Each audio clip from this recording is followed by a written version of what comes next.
Au quotidien cette semaine sur LMTV, avec la foire du Mans, du 12 au 16 septembre.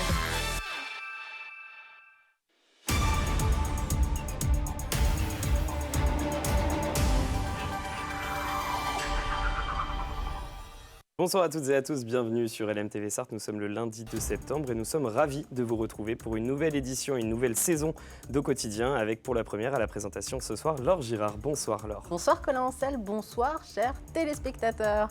Et en ce jour de rentrée scolaire, deux invités dans le journal, Chantal Valienne, présidente de l'association ADAPI 72 et un parent d'élève, le papa de Tristan. Oui, nous allons évoquer avec eux cette rentrée pour les élèves en situation de handicap et qui n'ont pas de solution d'accueil satisfaisante, voire pas du tout de solution d'accueil en milieu scolaire, vous le verrez. Et puis en deuxième partie, on parlera avec un aventurier. Oui, Adrien Charlot est finisher d'une course à vélo un peu dingue, la transcontinentale, 4200 km à travers 13 pays d'Europe en solitaire. Le Sartois nous parle de cette aventure réalisée durant l'été. On en parle avec lui à 18h45, mais avant ça, place à l'actu du jour.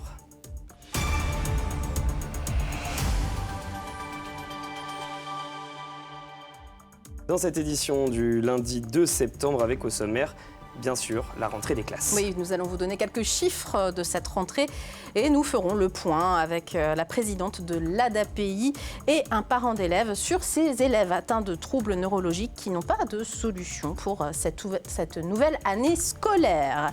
Dans le reste de l'actu, le bric-à-brac de Jaurès au Mans ce dimanche et la première victoire du Mans FC sur la pelouse de Sochaux avec un seul et unique supporter sartois, vous le verrez.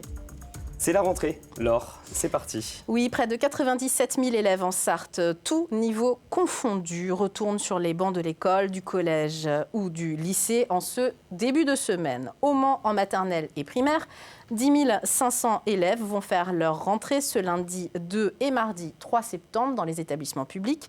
On le sait, ils perdent 270 élèves, ces établissements, cette année, compte tenu de la démographie. Mais Stéphane Le Foll, le maire du Mans, en visite à l'école Clairefontaine ce matin, se dit satisfait de cette rentrée. On l'écoute. On est plutôt satisfait avec Cécile quand même d'avoir des chiffres qui se tiennent dans un département qui perd beaucoup, qui a perdu pas mal d'élèves en scolarité. Et puis ce que je voudrais dire aussi, insister, c'est qu'on est très attaché à tout ce qui est périscolaire. On cherche en fait à allonger l'encadrement des enfants dans le cadre de l'école, de manière générale. Et puis vous le savez, nous sommes dans un contexte politique au niveau national particulier en cette rentrée où la ministre de l'Éducation comme le gouvernement sont démissionnaires et dans l'attente de la nomination d'un nouveau Premier ministre, nous avons souhaité savoir ce que pensait Stéphane Le Foll de cette situation. Vous le savez, il est ancien ministre, bien sûr. Le président de la République reçoit d'abord Bernard Cazeneuve, après il reçoit deux présidents de la République, il reçoit Xavier Bertrand. Tout ça pour quel message au bout et quel choix, je ne sais pas. Donc je vais attendre aujourd'hui. Tout ça, ça laisse penser qu'il y a quand même des hésitations. Donc il y a ceux qui auront un peu de sens de la responsabilité, puis d'autres qui n'en auront pas. Mais aujourd'hui, je crains qu'on ait une crise qui dure et qui ne soit pas résolue facilement. Voilà ce que je pense, donc j'attends demain. Allez, maintenant, il est l'heure de rejoindre nos deux invités, Chantal Valienne, présidente de l'ADAPI 72, et Kevin Vossel, papa de Tristan, 10 ans, élève à l'Institut médico-éducatif Val-de-Loire. Merci mille fois d'être avec nous en ce jour de rentrée. Je sais qu'un jour de rentrée, ce n'est pas forcément facile pour caler tout dans l'agenda. Je rappelle que l'ADAPI, c'est l'association départementale des amis et parents de personnes ayant un handicap mental. C'est important de le souligner. Chaque année, Chantal Valienne, à la rentrée, vous faites le même constat. La moitié des enfants présentant des troubles du neurodéveloppement, de neurodéveloppement scolarisés en Sarthe vont moins de 6 heures ou à peine 6 heures par semaine à l'école. En la matière, la Sarthe est mauvais élève. On peut malheureusement le dire. Vous considérez que leurs droits ne sont pas respectés, tout simplement ? Non, le droit des enfants, comme tout enfant y a droit, ne sont pas respectés dans le cas des enfants en situation de handicap, puisque 50% des enfants avec un handicap n'ont pas accès à l'école ou de 0 à 6 heures semaine. Voilà. Et 17% seulement, à peu près, ils ont un peu plus de 12 heures semaine. Ce qui fait très peu sur le total des élèves qui auraient besoin d'un enseignement, qui auraient besoin d'une socialisation, qui auraient besoin de contact avec d'autres enfants et d'autres personnes. C'est dramatique. Le constat en Sarthe est dramatique, et ça depuis plusieurs années. Kevin Vaucel, merci d'être avec nous. Vous êtes papa de Tristan, on l'a dit, il a 10 ans. Il est élève à l'Institut médico-éducatif Val-de-Loire. Ça n'a pas été simple, mine de rien, pour vous en tout cas, de trouver une place dans cet institut médico-éducatif. Racontez-nous un peu. Oui, c'est vrai qu'il faut se battre pas mal pour avoir pour Tristan ce que d'autres enfants ils ont, ce qu'ils ont de manière naturelle. De manière naturelle, voilà. Et après, il faut beaucoup se battre. Faut se battre contre déjà l'opinion des autres parents, donc, qui sont dans leur petite bulle, voilà, qui disent que qu'est-ce qui va pas, qu'est-ce que vous avez pas fait, voilà. Et en plus, il faut se battre contre l'État qui ne comprend pas trop vos difficultés, en fait. C'est-à-dire pour exemple, les horaires lors de Tristan, avant que je me batte, c'était à partir de 9h, et donc vous n'avez pas le droit au périscolaire. Donc on vous dit concrètement, mais Tristan, il n'est plus sous le couvert de l'éducation nationale, il faut vous débrouiller. Donc il a fallu faire garder par mes parents. Voilà, mais pendant la période Covid, je ne vous explique pas comment c'était. Sachant qu'il a été en classe Ulysse avant d'être en IME, Tristan. Donc c'est bien parce qu'il est au milieu des autres enfants, mais en même temps, il n'a pas tout à fait accès à la même chose que les autres. Oui, là maintenant c'est bon, parce que il a fallu que je me batte c'est grâce à M. Martineau, le député Sud-Sarthe, qui a pu ouvrir le dossier, puis modifier les horaires, et que Tristan ait enfin du périscolaire. Bon, ça c'est un premier combat, et après j'estime que il y a pour d'autres familles qui sont géographiquement plus loin que moi, qui ont leurs enfants ont un handicap plus lourd que Tristan, je pense que c'est une difficulté, ça a des difficultés sur des difficultés en fait. Vous me disiez hors antenne qu'en fait vous vous rendiez même plus compte du combat au quotidien que vous venez tout simplement pour scolariser votre enfant. Je pense que quand on aime son enfant, on est prêt à tout pour lui. Donc après, mais malgré tout, la question c'est les parents s'oublient au bout d'un moment, et c'est là que les associations sont importantes. Je me tourne vers vous. À l'ADAPI, vous êtes très sensible à ça finalement. Ah oui, tout à fait. On se rend compte très très régulièrement que certains parents qui n'ont pas de solution pour leurs enfants, que ce soit des enfants, des adolescents, et encore plus pour des adultes, jeunes adultes, les parents qui n'ont pas de solution, où il n'y a pas d'accompagnement pour leurs proches, s'isolent, s'oublient, et on découvre très souvent des choses assez catastrophiques. Les parents ne s'occupent plus d'eux parce qu'ils ont la tête dans le guidon, bien sûr. En permanence, comme on dit, nous, dans notre association. Et si on ne trouve pas une solution de répit pour les aider à un moment donné... Vous avez créé d'ailleurs un organisme de répit à l'ADAPI. Voilà. On a créé un organisme de répit quand on s'est rendu compte, à l'écriture de notre dernier projet associatif qui va de juin 2022 à juin 2027, on s'est rendu compte en faisant toutes nos interviews, en rencontrant des parents, en rencontrant des professionnels, que, hélas, beaucoup de parents n'avaient pas de solution, étaient reclus, n'avaient pas de socialisation. Et ça, c'est terrible. Et nous, une association de parents se devait d'aider et de faire quelque chose. Vous conseillez malgré tout, c'est un conseil qu'on peut donner aujourd'hui, quand on est dans cette situation, d'inscrire son enfant à l'école publique de proximité. Oui. Pourquoi ? Forcément. Parce que nos enfants, ou la plupart de nos enfants, sont invisibles. Ça veut dire qu'ils ne sont répertoriés nulle part. Or, comme c'est la loi maintenant, tout parent doit pouvoir inscrire son enfant dans l'école de son quartier, dans l'école de son environnement, même si cet enfant ne va jamais dans l'école. Mais en tout cas, il sera répertorié quelque part. C'est contre-intuitif ça. Est-ce que vous l'avez fait par exemple à l'époque où la scolarisation s'est posée ? Oui. Ouais. Oui, il était l'école était à 1,5 km, 2 km de mon lieu de résidence.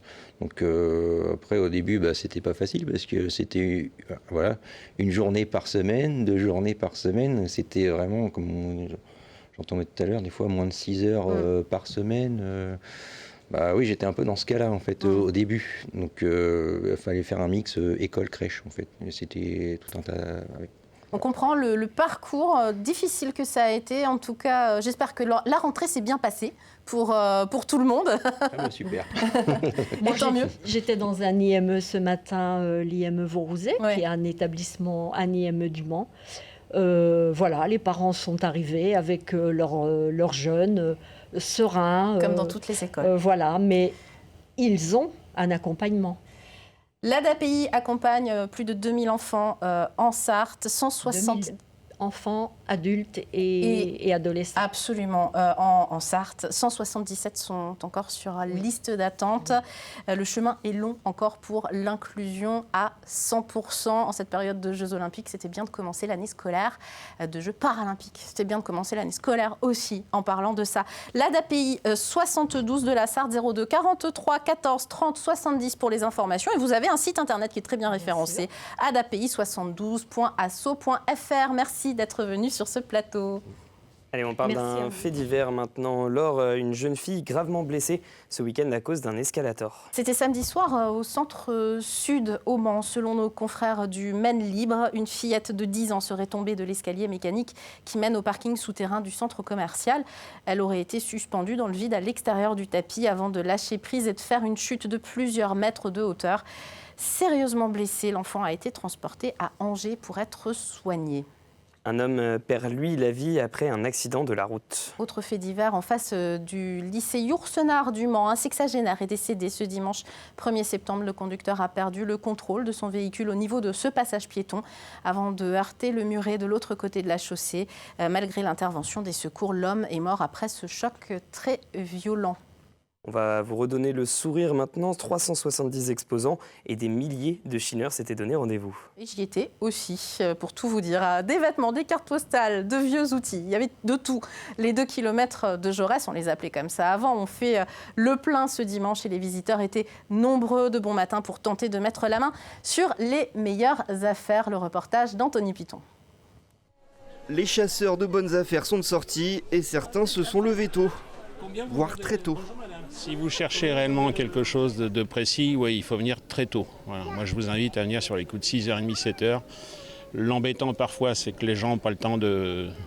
Tout n'est pas déballé, ça oblige parfois à faire 2 fois la brocante, 2 ou 3 fois, mais il vaut mieux venir de bonne heure, oui. Je suis là depuis 8h, donc c'est mieux d'arriver très tôt et pour avoir aussi des bonnes choses. Si tard, donc ça sera pas de bonnes choses, de bonnes affaires. Et certains vendeurs l'avouent, ils voient souvent les plus belles pièces partir avant même d'avoir tout installé. Il y a des gens qui sont là avant nous en fait. Ils arrivent, oui, on sent que, voilà, qu'ils ont envie d'être là avant tout le monde, de repérer les bonnes affaires. Donc ils nous interpellent pendant qu'on installe les stands. En fait, ils regardent dans les cartons qui sont déjà par terre et puis qui demandent les tarifs. Et oui, on vend même avant que ce soit installé. L'organisateur des 2 km de Jaurès a même repéré des professionnels dans le flux des visiteurs. Ils flairent les bonnes affaires, voilà. Et surtout des antiquaires. Les antiquaires sont là de bonne heure le matin.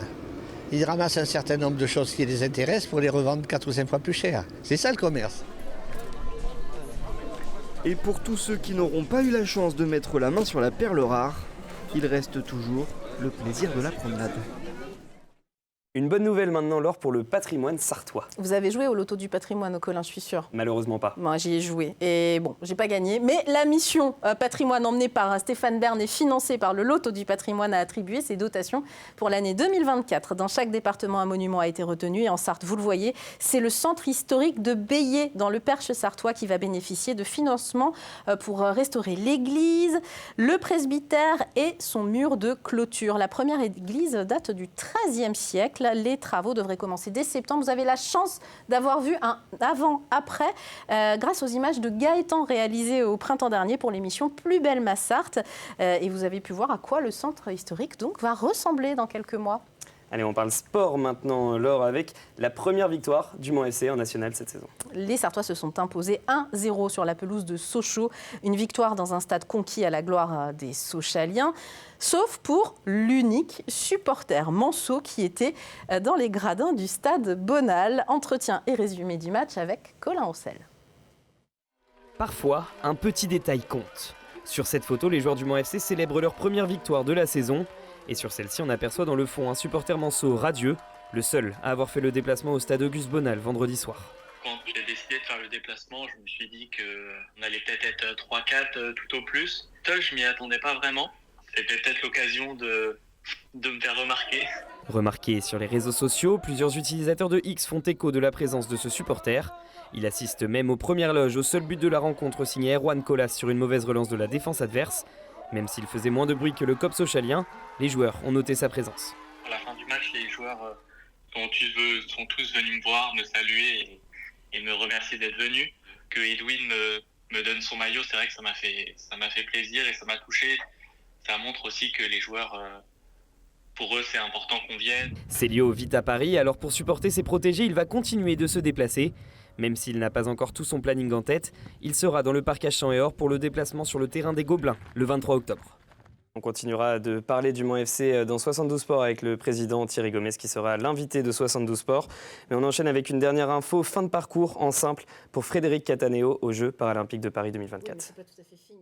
Même, hein, la marche, effectivement, était trop haute pour notre Sartois opposé à l'Argentin. Tête de série numéro 4, Gustavo Fernandez. Défaite en un peu plus d'une heure, 6-1, 6-4.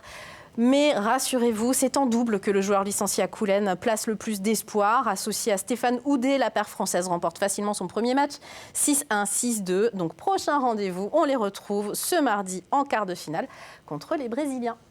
Frédéric Cataneo qui sera également l'invité de 72 Sport à 19h. Pour nous, l'actu, c'est terminé, mais on se retrouve à 18h45 pour la suite. À tout de suite.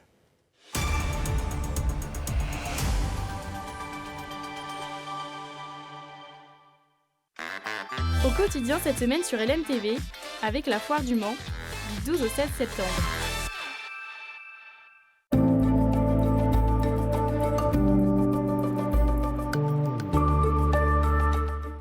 Bonsoir messieurs, dames, ravis de vous retrouver pour ce nouveau bulletin météo.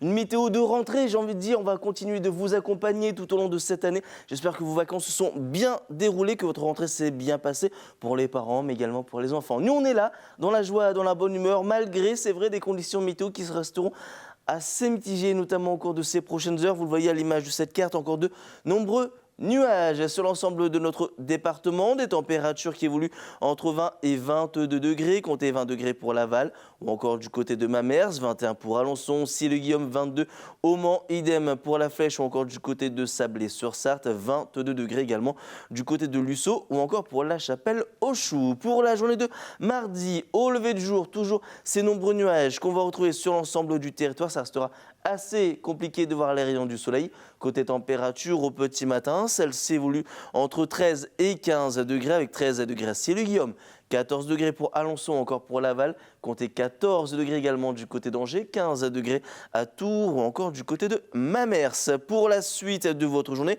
lentement mais sûrement, les éclaircies vont commencer à gagner un tout petit peu plus de terrain. Alors encore quelques nuages pourront circuler, des températures qui évolueront entre 21 et 23 degrés avec 21 degrés du côté de Mamers, 22 pour Alençon, 22 également au Mans, 23 degrés à Tours ou encore du côté de Blois. Pour la journée de mercredi, un ciel plutôt variable avec une alternance d'éclaircies, de passages nuageux. Les températures resteront plutôt stationnaires, comprises entre 22 et 23 degrés. Et ça devrait également se confirmer pour la journée de jeudi, mais au vu de cette échéance, on affinera tout ça lors d'un prochain bulletin météo. Je vous souhaite, messieurs, dames, de passer une excellente soirée.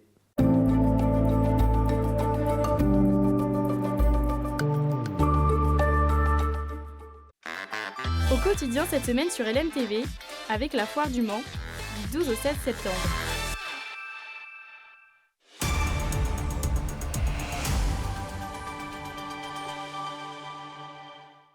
De retour sur LMTV Sarthe pour la suite de Quotidien. Et cette année, on reprend les bonnes habitudes. On va vous parler de la qualité de l'air avec notre partenaire RPI de la Loire. Et vous le voyez, l'indice est moyen. Le temps nuageux et les ondées qui traversent les Pays de la Loire limitent la formation de l'ozone, le polluant déterminant, l'indice du jour.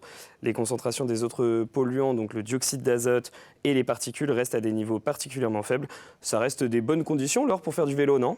Oui, parce qu'on est avec un finisher d'une course un peu particulière. Adrien Charlot, bienvenue sur ce plateau. Merci à vous. Vous êtes en forme en effet parce que vous êtes finisher de la transcontinentale, la vélo transcontinentale. Ça consiste en quoi concrètement ?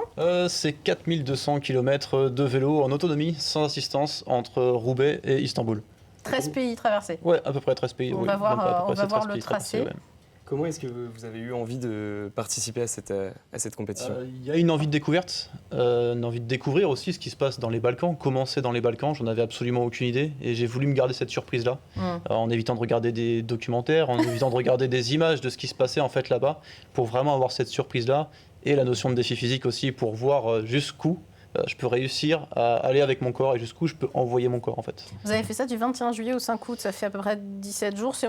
Vous êtes arrivé à... 14 jours et 11 heures pour le faire 14 jours, pardon, mais j'ai lu qu'effectivement beaucoup de gens le finissaient en 17, donc vous avez fait une belle performance en fait. Le maximum en fait, il y a un temps limite. Qui est un poil plus, c'est 16 jours et 2 heures, je crois, un truc comme ça. Et tout le monde doit arriver en moins de 16 jours et 2 heures. C'est vraiment le plus important. Pardon, vous parliez tout à l'heure du fait que ce soit un défi physique. C'est quoi que vous retenez comme étant le plus dur tout au long de ce trajet ?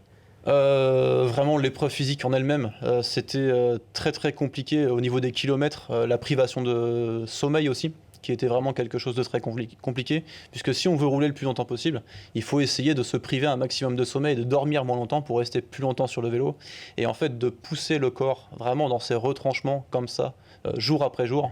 Mentalement, c'est très très compliqué. Vous êtes parti en solitaire parce que cette course veut qu'on parte en solitaire sans ravitaillement. Oui, vous n'avez pas de staff autour de vous, quoi. Non, du tout. À la différence des courses de vélo classiques comme le Tour de France où ils ont des voitures suiveuses.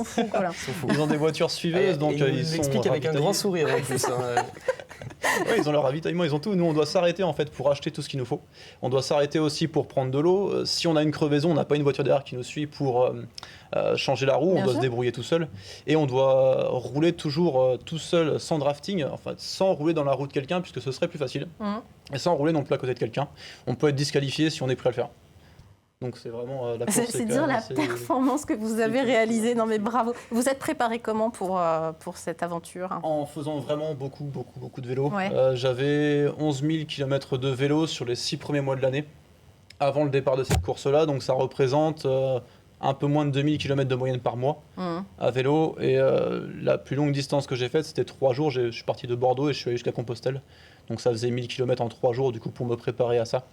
Mais vraiment avec des montées évidemment, on traverse les Pyrénées, tout ça, donc c'était un petit peu... C'était au niveau du Pays Basque, donc ça allait à peu près, mais c'était sur toute la partie derrière pour longer la côte atlantique, où il y avait plus de dénivelé, c'était pas important à chaque fois, mais ça faisait que de monter et descendre.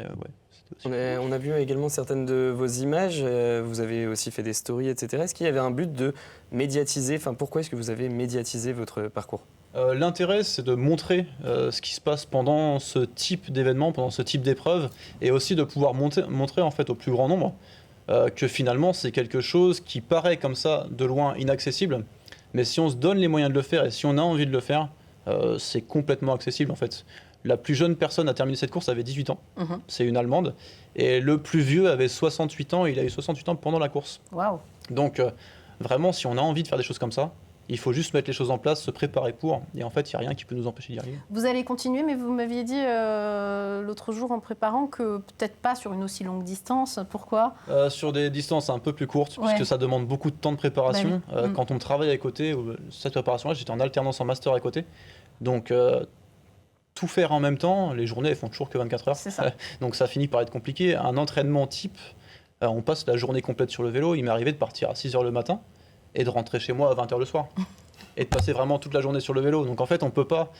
c'est très compliqué d'enchaîner les préparations comme ça. Sinon, on met vraiment toute notre vie de côté. Et on ne fait vraiment que ça. Mais lorsqu'on n'est pas sportif professionnel, c'est compliqué de s'investir à ce point. Vous donnez même des conseils un petit peu dans vos vidéos. J'ai vu sur YouTube notamment les conseils de préparation, l'équipement, tout simplement. Ça paraît bête, mais c'est super important de savoir comment s'équiper, léger, efficace, etc., résistant. Oui, surtout léger, efficace, ne pas emmener trop de choses, emmener uniquement des choses qui vont servir. J'essaie de me dire que si ça peut servir, je le prends pas. Je me dis toujours, si ça sert, je le prends. Mais si ça peut servir, si on ne sait pas, au cas où, je le prends jamais. Ça, c'est valable pour tous les voyages. Même quand on part en vacances. C'est très bien d'être minimaliste comme ça. Et du coup, j'avais 14 kilos, vélo compris. Donc c'était quand même assez light et je me suis servi de tout. Donc niveau matériel, j'étais bien. Un immense bravo, Adrien Charlot, sartois d'origine. Hein, vous allez travailler ailleurs maintenant, mais vous êtes un enfant du cru. 1000 bravo d'être finisher de cette transcontinentale. Je ne connaissais pas à titre personnel cette course, je la découvre. Moi non plus, je ne connaissais pas du tout. C'est un milieu un peu fermé, oui. C'est une course anglaise à la base et c'est un petit milieu, un milieu de niche dans le vélo, donc c'est très très peu connu. On peut vous suivre sur Insta, on va mettre donc @a_Charlot et puis sur votre chaîne YouTube Adrien Charlot _LRS. Merci d'être venu nous présenter cette aventure. Merci à vous. Allez, on joue à jouer, c'est plus simple. Hein, on joue, Laure. Et puis ce soir et toute la semaine, vous pouvez gagner 2 entrées pour la Foire du Mans du 12 au 16 septembre pour participer au tirage au sort. Il suffit d'envoyer un mail à jeu@lmtv.fr. Laurence, notre super assistante, vous contactera dès demain matin si vous avez été tiré au sort. Donc n'hésitez pas à bien laisser vos coordonnées, la commune où vous résidez. Et puis vous vérifiez bien votre boîte mail aussi pour savoir si vous avez gagné. Absolument. Demain, mardi, dans l'actu, on reçoit... on continue à parler de la rentrée avec un syndicat enseignant, Julien Christofoli, est co-secrétaire départemental du SNUIPP-FSU, alors qu'il fait partie des 3 syndicats qui appellent à la grève dès mardi 10 septembre. Et puis dans la suite, un rendez-vous avec Bertrand Coudreau, président des auteurs du Maine et du Loir, qui organise un salon régional de littérature Lire Autrement, en complément de Faites Lire les 14 et 15 septembre prochains. Qu'est-ce qu'on regarde ce soir, alors ? Évidemment, c'est lundi, on vous en a déjà parlé. C'est la journée du sport. 72 Sports est de retour, toujours préparé par... Amoun Chamsoudine. Et présenté par... Antoine Besson. Évidemment, ils sont là, ils sont en coulisses. Ils vous attendent. C'est la fin du quotidien. On vous en a parlé avec des super invités, oui. Frédéric Cataneo, Thierry Gomez également. Bien sûr, j'ai failli oublier que le président du Mans FC était là et que Frédéric Cataneo était là, notre Olympien quand même. Exactement, donc restez avec nous sur LMTV Sarthe. Nous, c'est la fin d'au quotidien. On se redonne rendez-vous ce mardi à 18h30 pour une nouvelle édition. Bonne soirée, salut. Salut.